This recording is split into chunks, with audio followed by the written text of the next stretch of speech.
À partir d'aujourd'hui, j'ouvre les chroniques du bon cinéma, dans lesquelles je discuterai des films que je vous conseille à regarder. Et le premier film que je vais conseiller aujourd'hui, c'est le film de Terry Gilliam, Le Roi Pêcheur.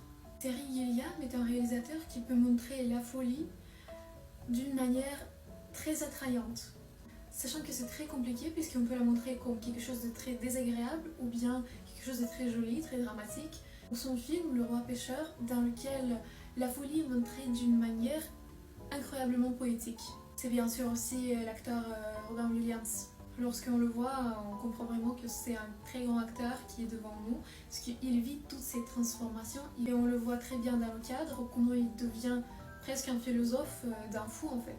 Bien sûr, ce n'est pas juste le travail d'acteur, c'est aussi un grand travail du réalisateur, car si n'importe quel acteur, s'il n'a pas ce concept donné par le réalisateur, concept de la mise en scène, il ne peut pas exécuter toutes les fonctions, une certaine fonction.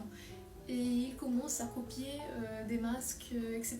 En parlant pas de ça, maintenant c'est un autre sujet sur le travail d'un réalisateur et un acteur. Moi je voulais attirer votre attention sur la manière dont le réalisateur construit visuellement le récit.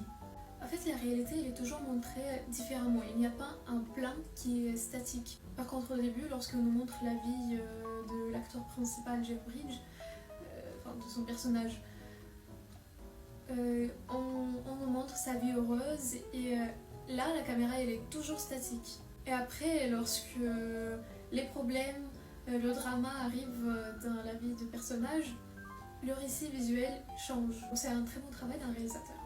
C'est un film tragique, très très profond, alors que le sujet est vraiment très simple. Mais regardez comment au moins visuellement change l'impression des personnages dans le cadre. Lorsqu'au début vous voyez l'amoureuse de Robin Williams, vous pensez que c'est bizarre, mais lorsqu'ils parlent, leur dialogue, vous les spectateurs vous commencez à apprendre la vraie beauté de ce personnage. Puisque le réalisateur vous permet de voir à travers les yeux d'un personnage amoureux.